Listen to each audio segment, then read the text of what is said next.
राहुल जी को घर से बेघर कर दिए, सदस्यता रद्द कर दिए, केस लगा दिए, सीबीआई भेज दिए। हमारे देश के प्रधानमंत्री राहुल गांधी के सामने वो बिल्कुल एकदम हल्के दिख रहे हैं, एकदम छोटे दिख रहे हैं कि जो उन्होंने राहुल गांधी के अंदर कोई खौफ नहीं पैदा कर पाए। राजकुमारी जी के पास आ चुकी हूँ, जुड़ चुकी हूँ उनसे, क्योंकि ये वही महिला है जिन्होंने राहुल गांधी को घर दिया था।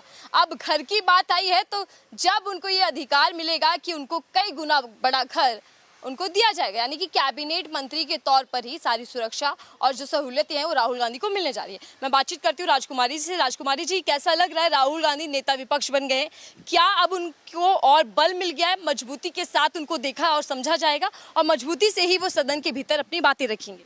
राहुल गांधी का बंगला छीनने वाले प्रधानमंत्री जी आज उससे डबल बंगला मिल रहा है, बड़ा बंगला मिल रहा है, उनको पावर ज़्यादा मिल गई है, सिक्योरिटी बढ़ गई है, जो कि राहुल गांधी को इतना प्रधानमंत्री जी इतना तानाशाह कर दिए थे कि सिक्योरिटी छीन लिए थे, बंगला छीन लिए थे, सदस्यता रद्द कर दिए थे, केस लगा दिए थे। तो आज राहुल गांधी जी की पावर बढ़ी हुई है। इसी को कहते हैं समय का चक्र। जब ऊपर वाले का चक्र घूमता है तो जो घमंडी होता है, तानाशाह होता है, वो अपने आप धारासार हो जाता है। फिर इस समय नरेंद्र मोदी जी के समझ में नहीं आ रहा है कि हमें क्या करना चाहिए, क्योंकि जिस राहुल गांधी से हमारे प्रधानमंत्री इतना नफरत करते थे, इतना देखना पसंद नहीं करते थे, इतना तानाशाह कर दिए कि मतलब गांधी परिवार को मिटा देना, वही राहुल गांधी आज प्रधानमंत्री के बगल में बैठेंगे तो प्रधानमंत्री बड़े मुश्किल से, बड़े मजबूरी से वो झेलेंगे। क्या करें, प्रधानमंत्री की मजबूरी है। मैं आगे बढ़ूँ और राजनीतिक तौर पर सवाल करूं, लेकिन उससे पहले, क्योंकि आप वो महिला जिन्होंने घर दिया था और यहाँ देखो आपके यहाँ पे लिखा भी है कि राहुल का घर, कैसा लग रहा है अब जब उनको सिक्योरिटी डबल हो जाएगी, जब उनका घर बड़ा हो जाएगा? क्या ये जीत भी है एक, अगर मैं आमतौर पर समझूँ आपसे? इस बात को लेके प्रधानमंत्री जी को शर्म आनी चाहिए। ये राहुल गांधी की जीत है और प्रधानमंत्री जी की हार है। स्पष्ट है कि ये राहुल जी की जीत है, राहुल गांधी की जीत है। जो प्रधानमंत्री बदला लेने के चक्कर में राहुल जी को घर से बेघर कर दिए, सदस्यता रद्द कर दिए, केस लगा दिए, सीबीआई भेज दिए, ईडी भेज दिए। आज हमारे देश के प्रधानमंत्री राहुल गांधी के सामने वो बिल्कुल एकदम हल्के दिख रहे हैं, एकदम छोटे दिख रहे हैं कि जो उन्होंने राहुल गांधी के अंदर कोई खौफ नहीं पैदा कर पाए। जो प्रधानमंत्री जी बिल्कुल लग गए थे, जी जान से लग गए थे। एक कहते हैं कि हाथ धो के, प्रधानमंत्री जी बिल्कुल नहा धो के राहुल गांधी के क्या गांधी परिवार के पीछे लग गए थे। जेल भेज देना, केस लगा देना, सीबीआई, ईडी, उनका पोस्ट छीन लेना, बंगला खाली करवा देना। आज राहुल गांधी की जितनी पावर बढ़ रही है, उनकी एक हैसियत बढ़ रही है। आज प्रधानमंत्री जी की मजबूरी है कि राहुल जी के सामने बैठ के, बगल में बैठ के उनसे बातचीत करना। आज संसद से जो तस्वीरें सामने आई वो वायरल भी हो रही हैं। राहुल गांधी और जो पीएम मोदी हैं वो हाथ मिलाते दिखाई दिए, साथ खड़े होते दिखाई दिए। तो क्या ये सिर्फ एक झांकी है? अब इस तरीके की तस्वीर और देखने को मिलेगी और एक बड़ी चुनौती राहुल गांधी बन चुके हैं। प्रधानमंत्री जी जितना कुछ उल्टा बोलते थे सोनिया मैडम जी के बारे में, या इंदिरा गांधी के बारे में, या नेहरू जी के बारे में, या राहुल गांधी के बारे में, तो प्रधानमंत्री जी खूब अपना पीछा छुड़ाते थे, जान बचाते थे। राहुल गांधी बार बार चैलेंज देते थे कि आप हमसे बात तालाब करें, सामने सामना बैठ के बात तालाब करें। प्रधानमंत्री जी खूब पीछा छुड़ाए, खूब भगे हैं, राहुल जी के सामने नहीं आए बातचीत करने के लिए। लेकिन आज प्रधानमंत्री जी की मजबूरी है, प्रधानमंत्री जी बेबस हैं, मजबूर हैं, कितना भागेंगे। अब उनकी मजबूरी है राहुल गांधी के सामने खड़ा होना, राहुल जी के बात का जवाब देना, राहुल जी से बातचीत करना। बीच में एक वीडियो वायरल हुई थी जिसमें वो कह रहे हैं पीएम मोदी की कौन राहुल, क्या अब राहुल गांधी पीएम मोदी के सामने खड़े और दिखाई देंगे? और ये राहुल वर्सेस मोदी बन गया है पूरा चुनावी समय। ये तो देश के प्रधानमंत्री जो पूछते हैं कौन राहुल, तो प्रधानमंत्री जी जब सोते हैं तो भी गांधी परिवार उनके दिमाग में चलती है, सपना देखते हैं तो भी गांधी परिवार उनके दिमाग में चलती है, जब वो सुबह उठते हैं तो भी गांधी परिवार उनके दिमाग में चलती है। वो तो एक जबरदस्ती का सौदा कर रहे हैं कि कौन राहुल, जबकि प्रधानमंत्री जी उठते बैठते सोते जागते सिर्फ राहुल राहुल राहुल गांधी, राहुल गांधी, राहुल गांधी, राहुल गांधी। वो लोग राम का नाम जपते हैं, ये सिर्फ राहुल गांधी का नाम जपते हैं। तो प्रधानमंत्री की मजबूरी है, अब वो राहुल जी का कुछ नहीं बिगाड़ सकते। राहुल जी के हर बातों का उनको जवाब देना पड़ेगा। हर जगह राहुल गांधी जी इंटरफेयर करेंगे, हर जगह राहुल जी फैसला लेंगे और प्रधानमंत्री जी के साथ बैठेंगे, बातचीत करेंगे। प्रधानमंत्री जी को जितना भागना है भागे, अभी तो इतनी सीटों से भागे हैं, अगली बार बिल्कुल सफाया हो जाएगा। लेकिन नरेंद्र मोदी सब पे भारी, मैं गारंटी देता हूँ, मोदी की गारंटी, मोदी सरकार जो तीसरा टर्म लेगी तो वो बहुत बड़े फैसलों वाला होने वाला, इस तरीके के बयान लगातार बीजेपी की ओर से दिए गए हैं। जी जी, ये हमने खुद देखा है प्रधानमंत्री जी को मीडिया में कि वो सीना ठोकते हुए बोलते थे एक मोदी सब पे भारी। तो उनका उनका एक अहंकार, एक गुरूर, जो रावण का घमंड, रावण की मैं नहीं रही है, तो प्रधानमंत्री जी हैं, इनको जनता बनाई है।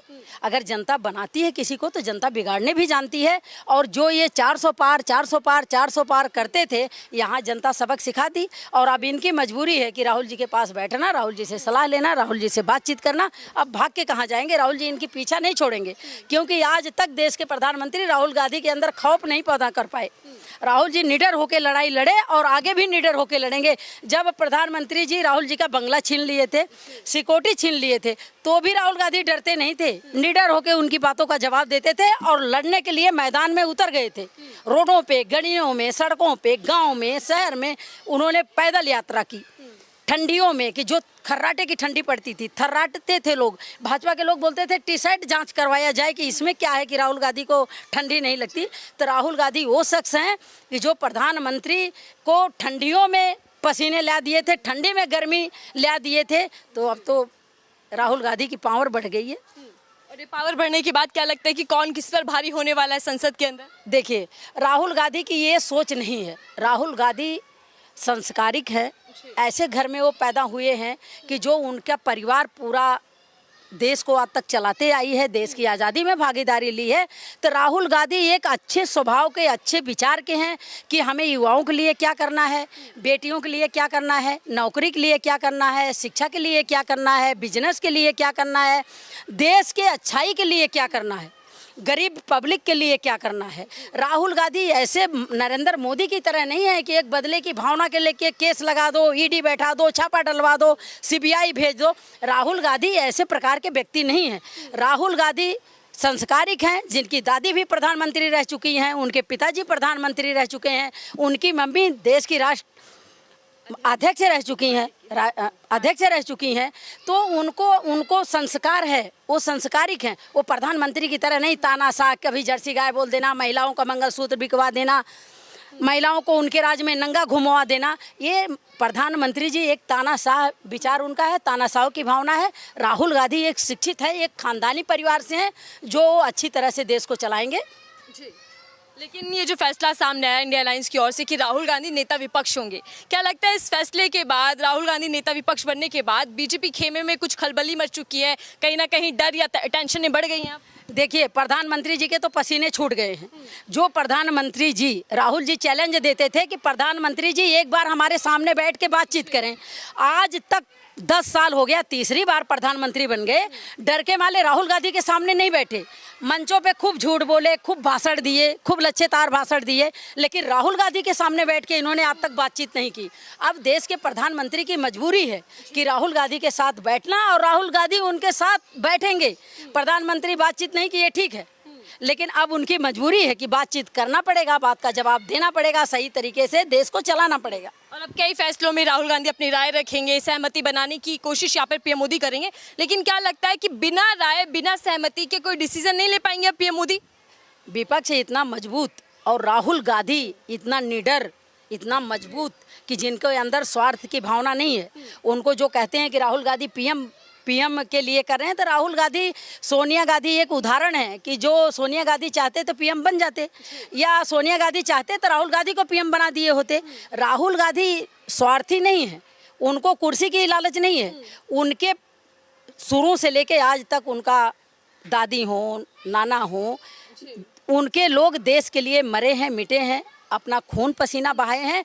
तो राहुल गांधी भी उसी कदम पे चल रहे हैं कि वो देश के लिए काम करेंगे, युवाओं के लिए काम करेंगे, महिलाओं के लिए काम करेंगे, गरीबों के लिए काम करेंगे, वो अच्छा काम करेंगे। और नरेंद्र मोदी की मनमानी नहीं चलने देंगे, क्योंकि जब नरेंद्र मोदी की फुल पावर में थे तब वो राहुल गांधी जैसे लोगों के अंदर डर नहीं पैदा कर पाए। राहुल गांधी के अंदर खौफ नहीं दिखी, राहुल गांधी के अंदर डर नहीं दिखी। राहुल गांधी बोलते थे कि डरो मत, मतलब हमारा नेता खुद भी नहीं डरता और हम लोगों को भी बोलता है कि डरो मत। तो अब डरने का कोई मतलब ही नहीं है। डरेगा कौन अब? अब डरेंगे नरेंद्र मोदी, अब डरेंगे भाजपा के लोग, डरेंगे अमित शाह जी। अब डरने का नंबर इनका आ गया है। अब वो जो विष्णु भगवान जो चक्र चलाते हैं, वो अब चक्र घूम चुका है। अब वो चक्र घूम चुका है। अब डरने का नंबर आ गया प्रधानमंत्री का, अमित शाह जी। राहुल गांधी को अब सिक्योरिटी डबल मिलने वाली है, कैबिनेट वाली पूरे ट्रीटमेंट मिलने वाला है। लेकिन सवाल ये कि बीजेपी ने हमेशा, बीजेपी की तमाम नेताओं ने, खुद जो पीएम मोदी हैं वो कहते रहे शहजादा है, शहजादा हमेशा सोने की चम्मच में पैदा हो, उसको क्या पता गरीबी और ये दर्द क्या होता है। हमेशा नॉन सीरियस नेता के तौर पर देखा गया है, उनको कभी आका ही नहीं गया कि वो लीडर हैं। अब जो नेता विपक्ष में है, तो क्या लगता है बीजेपी उनको सीरियस लेगी या फिर कोई चैलेंज ही नहीं है उनके सामने? देखिए, एक देश का प्रधानमंत्री अगर किसी को शहजादा बोल रहा है, तो राहुल गांधी की किस्मत थी जो शहजादा बन के आए। नरेंद्र मोदी जी की किस्मत थी कि जो चाय बेचने के घर में पैदा होके आए। तो ये तो किस्मत की बात है। राहुल गांधी ने कुछ अच्छा कर्म किए थे जो प्रधानमंत्री के घर में जन्म लिए। काम करने की बात रह गई तो नरेंद्र मोदी जी के अब पसीने छुड़ा देंगे राहुल गांधी। कुछ इनकी मनमानी नहीं चलने देंगे। ये अपनी मनमानी खूब चलाएं, अब इनकी मनमानी नहीं चलेगी। लेकिन यहाँ देखिए, नेता विपक्ष जरूर बन गए राहुल गांधी, लेकिन बीजेपी अभी भी तंज कस रही है। बीजेपी कह रही है कि बीजेपी के अंदर ही एक चाय बेचने वाला प्रधानमंत्री बन सकता है, लेकिन कांग्रेस पार्टी के अंदर शहजादे जो उनके चिराग हैं उसी को पद दिया जाएगा। सिर्फ राहुल गांधी को ही क्यों चुन लिया गया? कोई और भी तो चेहरा था। देखिए, अखिलेश यादव भी गिनती में थे, उनको भी बना दिया जा सकता था। पहली बात तो बीजेपी के जो लीडर हैं, वो चाहे बेशक बड़े पोस्ट पे हो, हम लोग उनको लीडर मानते ही नहीं, क्योंकि उनके अंदर एक जलन भावना की लीडरी है, एक तानाशाह की लीडरी है। उनको ना किसी को देख के खुश हों। अगर भाजपा के लोग, भाजपा के लीडर अपने को इतना लीडरी करते हैं, इतना अपने को लीडर मानते हैं, इतना उनका जमीर जिंदा है, पहलवान लड़कियों को सीने पे पुलिस वाले पैर रख के घसेटे, उनके विषय में 2 शब्द बोल देते। जब नरेंद्र मोदी जी बोले मैं लोगों को आपकी मुजरा करवा दूंगा, उनके विषय में कुछ बोल देते। मंगलसूत्र बिकवा दूंगा, उनके विषय में कुछ बोल देते। अरे बोलना है तो कुछ सही बोलो। ये पब्लिक तुम्हें जिता के तुम्हारी औकात बढ़ाई है ना, तुम्हारी सरकारी नौकरी नहीं है कि तुम इतने लायक हो कि जो इंटरव्यू और परीक्षा दे के पास हुए हो तो कुर्सी पे बैठो। ये पब्लिक की भीख दी हुई है तुम्हारी कुर्सी। तो थोड़ी होश में बात करें, सभ्यता से बात करें, पब्लिक के बारे में कुछ काम करें, पब्लिक के लिए अच्छा सोचें। ये भाजपा के लोगों के लिए अच्छा होगा। लेकिन अब नेता विपक्ष बन चुके हैं राहुल गांधी, तो क्या लगता है कि सारा हिसाब किताब लिया जाएगा? सरकार के जो काम है उनमें दखल राहुल गांधी देंगे और अब पूरा हिसाब लेंगे सरकार से कि कहाँ किसकी नियुक्ति की जा रही है, किस तरीके से की जा रही है। पारदर्शिता बना पाएंगे राहुल गांधी? देखिए, हिसाब तो लेना जायज़ है। राहुल गांधी अगर सरकारी कामों का हिसाब लेंगे या पब्लिक के ऊपर जो अत्याचार हो रही है, महंगाई बढ़ा के, इसका हिसाब लेंगे तो अच्छी बात है। राहुल जी को इसीलिए तो चुना गया है। राहुल जी को इसीलिए तो इतनी सीट दी गई है कि हमारी लड़ाई राहुल गांधी लड़ें। तो राहुल गांधी लड़ेंगे, जो जायज़ है वो काम करवाएंगे। अब विपक्ष के लोगों का ज़्यादा इनकी दादागिरी नहीं चलने पाएगी, जो धाधली ये कर दिए थे। अब देखिए ना, इलेक्शन होते ही दूध महंगा, आटा महंगा, सब्जी महंगा हो गया। जो गरीब आदमी है उसके विषय में सोच लो ना, कि अगर उसकी 4,000 की सैलरी है तो 8,000 कर दो। सैलरी के बारे में नहीं, किसी के बिजनेस के बारे में नहीं, किसी के नौकरी के बारे में नहीं, सिर्फ महंगाई के बारे में नरेंद्र मोदी जी का दिमाग चलता है और मंदिरों से सोना गायब करने में उनका दिमाग ज़्यादा चलता है। लेकिन विपक्ष की, खासकर कांग्रेस पार्टी की शिकायत रही कि जब जब राहुल गांधी सदन के भीतर बोलते हैं तो कैमरा हटा दिया जाता है उनके ऊपर से। अब ये शिकायत बरकरार रहेगी या लगता है कि राहुल गांधी को दिखाया जाएगा और सुनाया जाएगा? अब उनकी मजबूरी है। अब भाजपा के प्रधानमंत्री जी की, गृह मंत्री जी की मजबूरी है। अब कैसे वो कैमरा हटा देंगे? कैसे नहीं सुनवाई होगी? अब तो प्रधानमंत्री जी के बगल में बैठेंगे और प्रधानमंत्री जी इतने शौकीन कि वो जितनी सांसें लेना चाहते हैं सब मीडिया के सामने लेना चाहते हैं। वो एक भी सांस कहीं इधर उधर लेना नहीं चाहते। तो जब प्रधानमंत्री को दिखाया जाएगा तो मीडिया वाले, जो उनकी बिकाऊ मीडिया है, मीडिया की भी मजबूरी होगी कि जब प्रधानमंत्री जी के बगल में बैठे हैं तो राहुल जी को दिखाना भी उनकी मजबूरी ही है। मैं सिर्फ आखिरी छोटा सा सवाल ले रही हूँ, बेहद जरूरी सवाल, क्योंकि संसद के भीतर अब राहुल वर्सेस मोदी देखने को मिलेगा। क्या लगता है आने वाले दिनों की तस्वीरें कैसी होंगी? संसद के अंदर क्या कुछ हंगामा मचने वाला है? क्या राहुल गांधी उसी अंदाज में सवाल पूछेंगे और सवालों के जवाब यहाँ पर देने पड़ेंगे सरकार? देखिए, अगर प्रधानमंत्री से किसी चीज़ का सवाल पूछना, किसी चीज़ का हिसाब लेना, अगर हंगामा है तो हंगामा होगा। अगर प्रधानमंत्री जी से हिसाब लेना, किसी काम का हिसाब लेना, पब्लिक को परेशान करने का हिसाब लेना, महंगाई का हिसाब लेना, देश चलाने का हिसाब लेना, संविधान का हिसाब लेना, तो अगर ये हंगामा है तो हंगामा होगा। धन्यवाद हमसे बातचीत करने के लिए। राजकुमारी जी से हम चर्चा कर रहे हैं। हालांकि देखिए, राहुल गांधी की कहीं ना कहीं सियासी जमीन और मजबूत हो चुकी है, कद बढ़ चुका है, ग्राफ उनका बढ़ गया है, क्योंकि नेता विपक्ष राहुल गांधी यहाँ बन चुके हैं। लेकिन आने वाले दिनों में तकरार किस तरीके से देखने को मिलेगी संसद के भीतर, ये सवाल लगातार बना हुआ है, क्योंकि अब राहुल गांधी डबल अंदाज में, डबल मजबूती के साथ अपने सवाल और जनता की आवाज बनने वाले। देखते हैं कि संसद के अंदर क्या कुछ होता है। फिलहाल के लिए दीजिए।